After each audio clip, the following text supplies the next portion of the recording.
Anak, may bisita ka. Sino po, Nay? O anak, na paano ka? Ba't parang nakakita ka ng multo? Wala, Nay. Ma'am, kamusta naman po yung anak ko sa school? Isusumbong ko si Kyle sa inyo, ma'am. Ma'am, bakit? May ginawa ba siya? Yang anak mo kasi. Ano po, ma'am? Napakagaling, oo. Masipag at matalino yan sa school, ma'am. Opo, tama, Nay. Ay, buti naman. Akala ko kasi kung ano na ginagawa nito eh. Kaso ano, ma'am? May mga kailangan lang ako itanong sa inyo, ma'am, kung totoo ba tong nasa test paper ni Kyle. Patay ako nito. O sige, ma'am. Unang tanong, anong pangalan ng nanay mo? Susan, ang sagot niya. Tama ba, ma'am? Tama naman, ma'am. Pangalawa, ano ang trabaho ng nanay mo? Ang sagot niya, housewife. Tama ba? Oo, ma'am, tama. Okay. Pangatlo, ano ang gustong ginagawa ng nanay mo sa'yo? Pinaglulutuan, binibigyan ng baon. Tama ba? Oo naman, mahal na mahal ko yan si Kyle.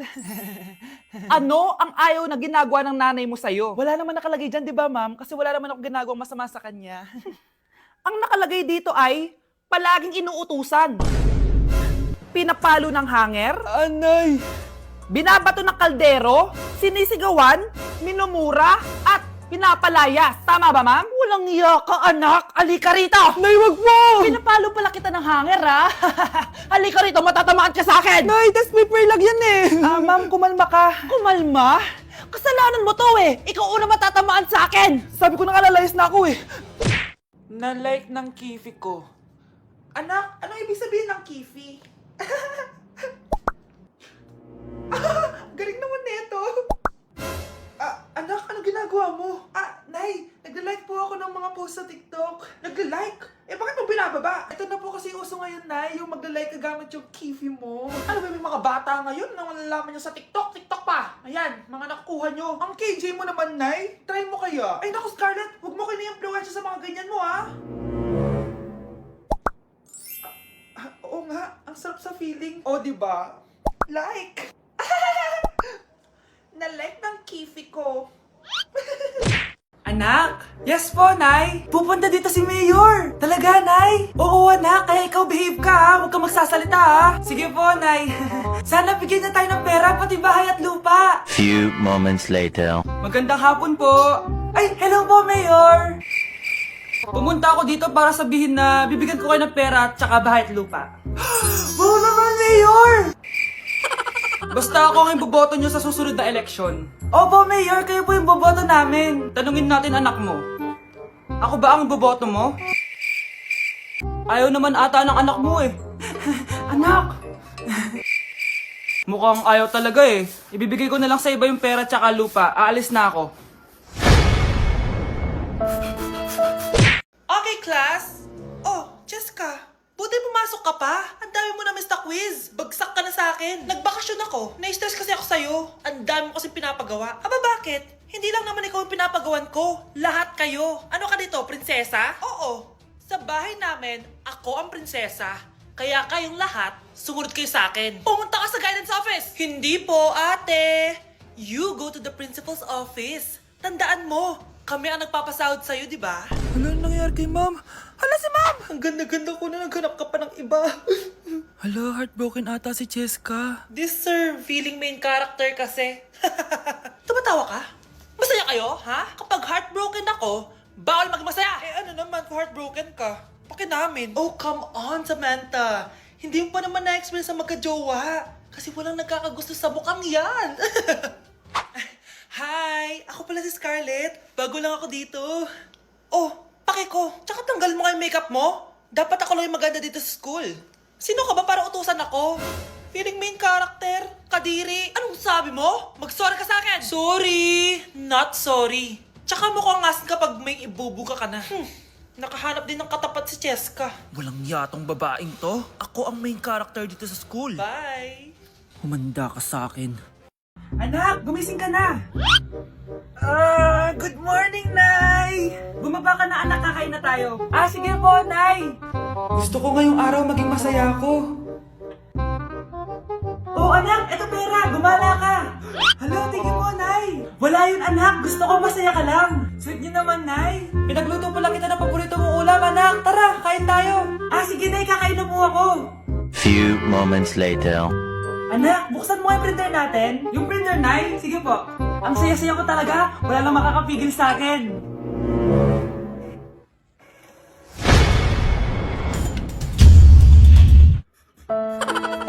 Anak! Yes po, Nay! Di ba gusto mo na magka-jowa? Opo, Nay! Tamang-tama! Pupunta dito yung inaanak ko. Di ba gusto mo na maganda? Kahit ano po, Nay. Di naman po ako tumitingin sa itsura eh. Sige, anak. Ipapakilala kita sa kanya. Few moments later. Anak, papunta na siya. Maganda ka na. Ah, sige po, Nay.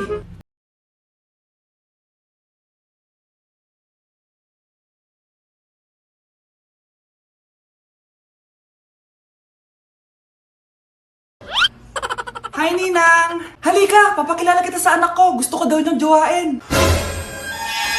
Wow! Ang gwapo naman niya! Jowain mo na siya! Jojowain ko na yan, Ninang! Jowa!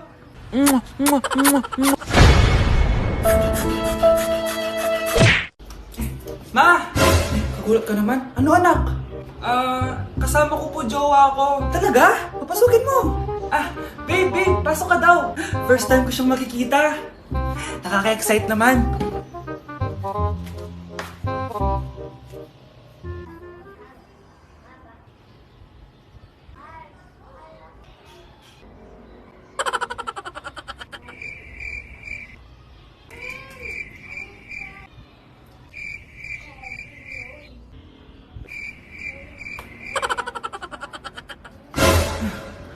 Anak! Ano ma? Matatagal naman ang jowa mo. Ha? Wala naman po akong jowa. Aba, niloloko mo ba ako? Halika dito. Anak, sana maharap lang natin yung nawawala mong kakambal. May kakambal ako, Nay. Oo, anak. Pasensya ka na kung di ko agad nasabi sa'yo. Okay lang yun, Nay. Salamat, anak. Nay, pupunta pala dito yung jowa ko. Talaga? Sige, maghahanda ako. Few moments later. Nay, nandito na po yung jowa ko. Hello po, tita. May dala po ako para sa inyo. Wow naman, salamat. Wow naman, ang bait mo sa nanay ko. Parang nanay ko na din kasi yan. Oo nga eh. May sasabihin pala ako. Nanay ko talaga yan. Ha? Hindi ka ba nagtataka bakit magkamukha tayo? Sana maharap lang natin yung nawawala mong kakambal.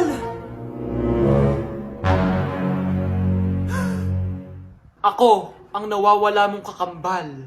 Anak, ikaw ba yan? Oo, Nay! Ako ang nawawala mong anak! Pero, jowa kita! Jowa mo pa din ako, pre.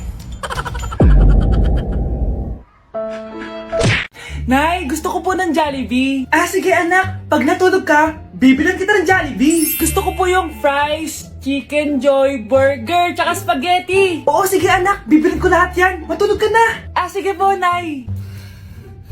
O ayan na, tulog na siya. Bibili na tayo ng Jollibee. Lahat ng pinagkainan niyo, tapon niyo sa basura ha, para di niya makita. Nay, saan po kayo pupunta? Pupunta kami sa mall, anak. Sa mall? Sama po ako, Nay. Gusto mo sumama? O sige, maligo ka na para makasama ka sa amin. Sige po, Nay. Psst, bilisan niyo na habang naliligo siya. Tara na. Nay, tapos na po ako maligo. Nay, nasaan na sila? Umalis na sila. Iniwan nila ako.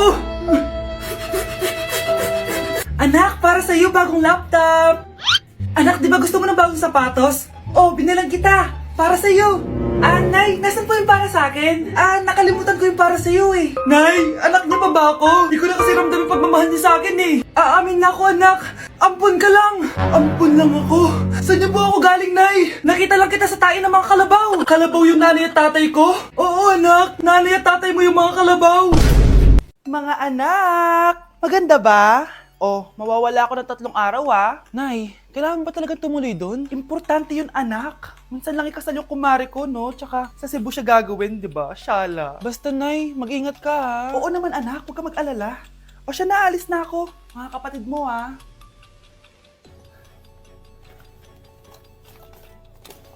Saan yung wallet ko? Ay, kuya. Balik tayo sa bahay. Nakalimutan ko yung wallet ko. Ano ba yan? Maliliit na ako. Saan na ba yan? Ito. Ano ba yan? Oras na. Mabuhay, ma'am. Welcome to Air Philippines. How can I help you? Ay. Miss. Dito po ba yung flight VD415? Yes po, ma'am. Check ko lang po. As per dito, ma'am, nakaalis na po yung aeroplano. Hindi ako pwede malit sa kasal na kumari ko. Kailangan ko umabol. Ma'am, kailangan niyo po ulit mag-rebook. So, ang next available flight is Bukas pa po, ma'am. Ano ba yan? Gawin mo ng paraan. Diyos ko, sayang lang pera ko. Wala palang kwenta to airlines nyo eh. Uwi na nga lang ako. Sorry, ma'am. Oh, Nay, nandito ka na agad? Akala ko ba 3 araw ka mawawala? Eh di ayun, naiwan ako ng aeroplano. Alam mo, parang pinipigilan talaga ako ng universe makaalis eh. Nay, buksan mo yung TV. Ha? Bakit? Breaking news! Nandito tayo ngayon sa site kung saan nag-crash ang flight VD415. Ayon sa mga otoridad, walang nakaligtas sa mga pasahero nito. Kaya pala, kung nakasakay ako dun sa aeroplano na yun, patay na ako ngayon. Delivery po. Anong delivery? Parang wala naman ako in-order, kuya. Nakasulat po dito, Susan. Kayo po ba yun, ma'am? Oo. Sige, baka nakalimutan ko lang. Nay, ano po yan? Cellphone? Di ba mahal to? Opo, Nay. Paano ka nakabili niyan? Siguro nanalo ng raffle si Nanay. Nay? Oo, anak. Bakit? Nabalitaan niyo na ba, Nay? Uso yung mga scammer ngayon. Totoo ba? Grabe na talaga ngayon, anak. Sabi sa nakita ko, Nay, nang scam daw siya ng mamahaling cellphone gamit ang credit card ng ibang tao. At ito pa yung malala, Nay. Nang scam daw din siya ng pera. Delivery po. May delivery ata, anak. Delivery po. Ikaw na naman, kuya. Susan po ulit, ma'am. Wala naman nga ako in-order. Wala akong magagawa dyan, ma'am. Sa'yo nakapangalan eh. Sige na po, una na ako. Ano na naman laman neto? Pera? Ito ba yung sinasabi ni Scarlett na galing sa scam? Pero bakit sa akin nakapangalan? Anong gagawin ko dito? Hindi naman ako yung scammer. Nay, may naghahanap po sa inyo sa labas. Anak! Sige, pupunta na ako.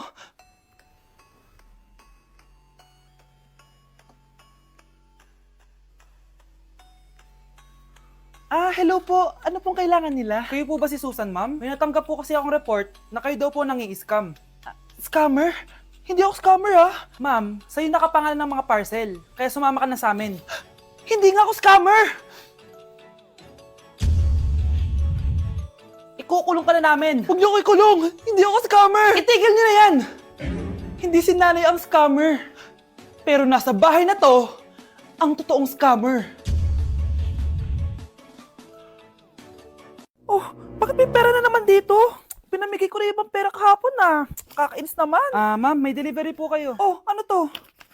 Pera na naman? Diyos ko, ayoko neto. Sa'yo na lang, kuya. Ayoko din po niyan, ma'am. Sa iba niyo na lang po ibigay. Sige na po. Ano ba yan? Ang dami ko ng pera eh. Nay, bakit 300,000 na naman yung binigay mong baon sa akin? Hindi ko pa nga nagagastos yung baon ko last week eh. Tapos binilan mo pa ako ng bagong iPhone at iPad.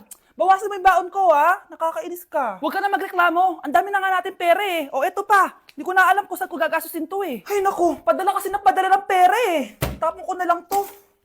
Congrats, ma'am! Kayo po ang grand winner ng 5 million pesos! Ano ba yan? Pera na naman. Pwede bang hindi ko tanggapin yan? Dami ko ng pera eh. Ay, bawal na po namin kunin to, ma'am. Sa'yo na po to. Congrats po ulit. Ba't pa ako nagising? Sana ganun na lang yung problema ko.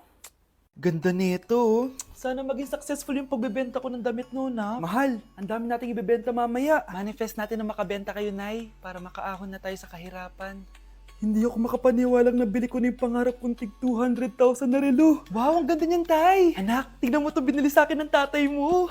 Diba ang ganda? Hala, di ba mahal yan, Nay? Mas mahal pa to sa bahay ng kapitbahay natin, no? Magbebenta ulit kami mamaya para mas marami tayong pera. Anak, binilang kita ng kotse. Gamitin mo to pag pupunta ka ng school, Ha? Tay, di ko naman po kailangan ng kotse. Kaya ko naman po mag-commute. Gumastos pa tuloy kayo. Dami mo naman sinasabi, anak. Sige na, puntahan mo na sa labas. Wow! May sarili na akong sasakyan. Wow, ang ganda naman ng bagong kotse mo, Scarlett. Salamat po. Hindi ka ba nagtataka, Scarlett, kung bakit ang bilis niyong yumaman? Galing yun sa pagbebenta ng damit nila, nanay. Ang dami na nga nilang mamahaling gamit ngayon eh. Sure ka ba? Na damit lang ang tinitinda nila?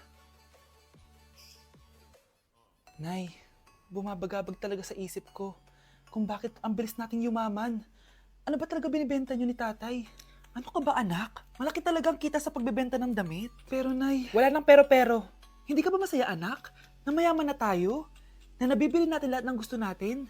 Sige na, mag-aayos pa ako ng benta ko. Mahal, nakauwi ka na ba?